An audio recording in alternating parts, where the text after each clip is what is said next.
فلسفہ قدام میں خوش آمدید۔ آج ہم ایک بہت ہی مشہور تحریر کارل مارکس اور فریڈرک اینگلز کی کمیونسٹ مانیفیسٹو اس کے کچھ خاص حصوں پر بات کریں گے۔ جی ہاں، اور ہمارے پاس جو ایڈیشن ہے اس میں کچھ پرانے دباچے بھی شامل ہیں۔ بالکل، اور یہ دباچے خود ایک دلچسپ کہانی سناتے ہیں کہ وقت کے ساتھ ان کے خیالات میں کیا کیا تبدیلیاں آئیں۔ صحیح کہا۔ اس سے پتہ چلتا ہے کہ یہ کوئی جامد چیز نہیں تھی، بلکہ وہ خود بھی حالات کے مطابق اس پر غور کرتے رہے۔ تو آج ہم پہلے ان دباچوں کو ذرا دیکھتے ہیں، 1872، 1882 اور 1883 والے، پھر باب اول، بورژوا اور پرولےتاریا کے کچھ اہم نکات پر بات کریں گے۔ ٹھیک ہے، شروع کرتے ہیں پھر 1872 کے جرمنی دباچے سے۔ ہاں، مینیفیسٹو لکھنے کے کوئی 25 سال بعد وہ کیا کہہ رہے تھے اس وقت؟ وہ لکھتے ہیں کہ جو بنیادی اصول ہیں نا مینیفیسٹو کے، وہ تو مجموعی طور پر اب بھی ٹھیک ہیں۔ اچھا، لیکن عملی طور پر ان کو کیسے لاگو کرنا ہے یہ تو ظاہر ہے تاریخی حالات پر منحصر ہوگا۔ یعنی وقت کے ساتھ ایڈجسٹمنٹ ضروری ہے۔ جی، اور خاص طور پر وہ پیرس کمیون کا ذکر کرتے ہیں جو 1871 میں ہوا تھا۔ اس تجربے کے بعد انہیں لگا کہ کچھ باتیں، کچھ تجاویز شاید اتنی متعلقہ نہیں رہیں۔ پیرس کمیون یعنی مزدوروں کی وہ مختصر حکومت؟ جی ہاں، اور اس سے انہوں نے یہ سبق سیکھا کہ محنت کش طبقہ جو ہے وہ بنی بنائی ریاستی مشینری کو بس ویسے ہی اپنے مقاصد کے لیے استعمال نہیں کر سکتا، اس میں تبدیلی لانی ہوگی۔ یہ تو اہم نکتہ ہے۔ اچھا، پھر 10 سال بعد 1882 میں روس کے لیے ایک دیباچہ لکھا گیا۔ اس وقت روس کی کیا حیثیت تھی ان کی نظر میں؟ دیکھیں، تب تک نا صورتحال کافی بدل گئی تھی۔ شروع میں وہ سمجھتے تھے کہ روس تو یورپ میں جو بھی رد عمل ہے اس کا آخری گڑھ ہے، اور امریکہ وہ بس یورپ کی فالتو آبادی کو جذب کر رہا ہے۔ لیکن 1882 تک؟ ہاں، 1882 تک تصویر بالکل مختلف تھی۔ امریکہ خود ایک بڑی صنعتی اور زرعی طاقت بن رہا تھا، یورپ کو چیلنج کر رہا تھا، اور روس تو یورپ میں انقلابی سرگرمیوں کا ایک طرح سے مرکز بنتا جا رہا تھا۔ تو روس اہم ہو گیا تھا بہت زیادہ۔ اور یہاں وہ پھر روس کے اندر جو دیہاتی کمیونٹی کا نظام تھا، اوبشینا، اس کا سوال اٹھاتے ہیں۔ اوبشینا یعنی زمین پر مشترکہ ملکیت والا نظام؟ جی، وہ سوال کرتے ہیں کہ کیا یہ نظام سرمایہ داری کے پورے مرحلے سے گزرے بغیر براہ راست کمیونزم کی ایک اعلیٰ شکل میں جا سکتا ہے؟ یہ تو بڑا سوال تھا۔ کیا اس کا جواب دیا انہوں نے؟ انہوں نے اسے ایک شرط سے جوڑا کہ اگر روس میں انقلاب آئے اور وہ مغرب میں یعنی یورپ میں پرولتاری انقلاب کا اشارہ بنے، تب شاید یہ ممکن ہو۔ یعنی دونوں انقلاب ایک دوسرے کی مدد کریں۔ بالکل ٹھیک ہے۔ اور پھر 1883 کا دیباچہ، یہ تو مارکس کی وفات کے بعد اینگلز نے اکیلے لکھا تھا۔ اس میں کیا خاص بات تھی؟ جی، اس میں اینگلز نے بنیادی طور پر مینیفیسٹو کے مرکزی خیال کو، جو اس کی روح ہے، اسے دوبارہ واضح کیا۔ اور وہ کیا تھا؟ وہی کہ ہر تاریخی دور کا جو معاشی نظام ہے، پیداوار کا طریقہ اور اس سے بننے والا سماجی ڈھانچہ، وہی اس دور کی سیاسی اور فکری تاریخ کی بنیاد ہوتا ہے۔ اچھا۔ اور یہ کہ جب سے قدیم اشتراکی زمینی ملکیت ختم ہوئی ہے، تب سے ساری انسانی تاریخ دراصل طبقاتی جدوجہد کی تاریخ ہے۔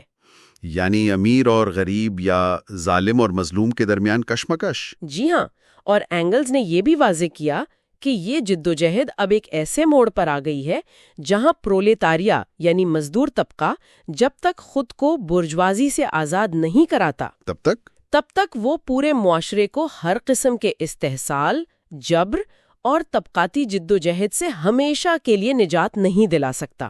اور انہوں نے بہت واضح طور پر کہا کہ یہ جو بنیادی نظریہ ہے نا، یہ مکمل طور پر مارکس کا ہے۔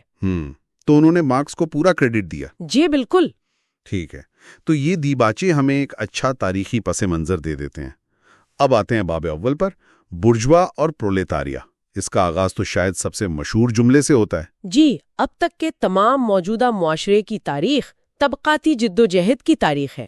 اس سے کیا مراد ہے؟ مطلب کن طبقات کی بات ہو رہی ہے؟ دیکھیں، وہ کہتے ہیں کہ تاریخ میں ہمیشہ سے جو ہے نا متضاد طبقات رہے ہیں، آزاد آدمی اور غلام، پیٹریشین اور پلیبین قدیم روم میں، جاگیردار اور مزارع، گلڈ ماسٹر اور کاریگر۔ یعنی ایک طرف ظلم کرنے والا طبقہ، دوسری طرف مظلوم طبقہ۔ بالکل، اور ان کے درمیان مسلسل کبھی چھپی ہوئی کبھی کھلی جنگ جاری رہی ہے۔ اور جدید معاشرہ، جسے وہ برجوا معاشرہ کہتے ہیں، ان کے مطابق یہ معاشرہ جاگیرداری کے کھنڈرات پر بنا ہے۔ اس نے طبقاتی تضادات کو ختم نہیں کیا ہے۔ ختم نہیں کیا تو پھر کیا کیا؟ آسان بنا دیا ہے، سادہ کر دیا ہے۔ اب معاشرہ بڑے پیمانے پر صرف دو بڑے مخالف کیمپوں میں تقسیم ہو گیا ہے، بورژوازی اور پرولوتاریا۔ اچھا، تو یہ برجوازی کون ہے؟ یہ طبقہ کیسے وجود میں آیا اور طاقتور ہوا؟ بورژوازی سے مراد ہے جدید سرمایہ دار طبقہ، وہ لوگ جو پیداوار کے ذرائع کے مالک ہیں، فیکٹریوں، مشینیں، زمین وغیرہ، اور جو اجرت پر مزدور رکھتے ہیں۔ اور ان کا عروج؟ اس میں کئی چیزوں کا کردار تھا: امریکہ اور نئی دنیاؤں کی دریافت، سمندری راستے، عالمی منڈی کا بننا، پھر تجارت، جہاز رانی، صنعت، ان سب میں زبردست اضافہ ہوا، اور پھر ظاہر ہے صنعتی انقلاب، بھاپ اور مشینری۔ جی ہاں۔ اس سب نے برجوازی کو بے پناہ طاقت دی، اور انہوں نے آہستہ آہستہ پرانے جاگیردارانہ طبقوں کو پیچھے دھکیل دیا۔ اور انہوں نے صرف معیشت کو بدلا یا سماج کو بھی؟ سب کچھ بدل دیا۔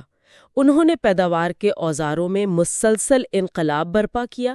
اس کی وجہ سے سماجی تعلقات بھی بدلے، پرانی قومی صنعتیں تباہ ہوئیں۔ اور اس کی جگہ کیا آیا؟ ایک عالمی منڈی، ایک عالمی معیشت، یہاں تک کہ ادب اور ثقافت بھی ایک طرح سے عالمی ہو گئے۔ یعنی گلوبلائزیشن کی ابتدا آپ کہہ سکتی ہیں۔ اور ایک اہم نکتہ وہ یہ بتاتے ہیں کہ برجوازی نے نہ صرف وہ ہتھیار بنائے جن سے جاگیرداری ختم ہوئی، بلکہ ان ہتھیاروں کو چلانے والے لوگ بھی پیدا کیے ہیں، یعنی جدید محنت کش طبقہ، پرولوتاریا۔ اچھا، تو پرولوتاریا کو برجوازی نے خود پیدا کیا؟ ان کے نظریے کے مطابق جی ہاں، یہ وہ طبقہ ہے جس کے پاس اپنا کچھ نہیں سوائے اپنی محنت بیچنے کی صلاحیت کے۔ تو اس باب میں پرولوتاریا کی حالت کیسے بیان کی گئی ہے؟ انہیں ایک شے، کموڈٹی کے طور پر بیان کیا گیا ہے، مزدور جو صرف تب تک زندہ رہتے ہیں جب تک انہیں کام ملتا ہے، اور جن کا کام صرف سرمایہ بڑھاتا ہے۔ کام کی نوعیت؟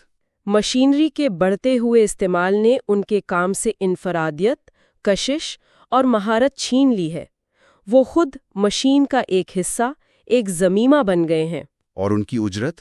بس اتنی کہ وہ زندہ رہ سکیں اور نسل انسانی کو، یعنی مزدوروں کی اگلی کھیپ کو برقرار رکھ سکیں۔ تو کیا وہ اس حالت کے خلاف لڑتے ہیں؟ جی بالکل، ان کی جدوجہد ان کے وجود کے ساتھ ہی شروع ہو جاتی ہے۔ پہلے انفرادی مزدور لڑتے ہیں، پھر ایک فیکٹری کے مزدور، پھر ایک علاقے کے، ایک ٹریڈ کے مزدور اکٹھے ہوتے ہیں۔ شروع میں شاید وہ مشینوں کو توڑتے ہیں، فیکٹریوں کو آگ لگاتے ہیں۔ یعنی وہ مسئلے کی جڑ، یعنی برجوازی کی بجائے پیداوار کے اوزاروں پر حملہ کرتے ہیں۔ شروع میں ایسا ہوتا ہے، لیکن آہستہ آہستہ صنعت کی ترقی کے ساتھ پرولےتاریا کی تعداد بڑھتی ہے۔ وہ ایک جگہ جمع ہوتے ہیں، ان میں شعور آتا ہے۔ اور جدید ذرائع آمد و رفت جیسے ریل وغیرہ؟ جی، وہ ان کی مدد کرتے ہیں۔ وہ مختلف علاقوں کے مزدوروں کو آپس میں جوڑتے ہیں اور مقامی جدوجہد کو ایک قومی طبقاتی جدوجہد میں بدلنے میں مدد دیتے ہیں۔ تو آخر میں اس باب کا کیا نتیجہ نکلتا ہے؟ نتیجے یہ ہے کہ برجوازی، جس نے پیداوار کو اتنا ترقی دی، وہ اب معاشرے پر حکومت کرنے کے قابل نہیں رہی۔ کیوں قابل نہیں رہی؟ کیونکہ وہ اپنے غلاموں یعنی مزدوروں کو غلامی کی حالت میں بھی زندہ رہنے کی ضمانت نہیں دے سکتی۔ وہ مزدور کو اس نہج پر لے آتی ہے کہ اسے خود مزدور کو کھلانا پڑتا ہے، بجائے اس کے کہ وہ مزدور سے کمائے۔ اچھا۔ اور جدید صنعت کی ترقی، جسے برجوازی خود ہی آگے بڑھاتی ہے، وہ مزدوروں کے درمیان مقابلے کی وجہ سے جو ان میں پھوٹ ہوتی ہے، اسے ختم کر دیتی ہے۔ اور اس کی جگہ کیا لاتی ہے؟ ان کے انقلابی اتحاد کو، ایسوسی ایشن کو۔ تو اس کا مطلب ہے کہ برجوازی کی ترقی خود اس کی بنیاد کو کھود دیتی ہے۔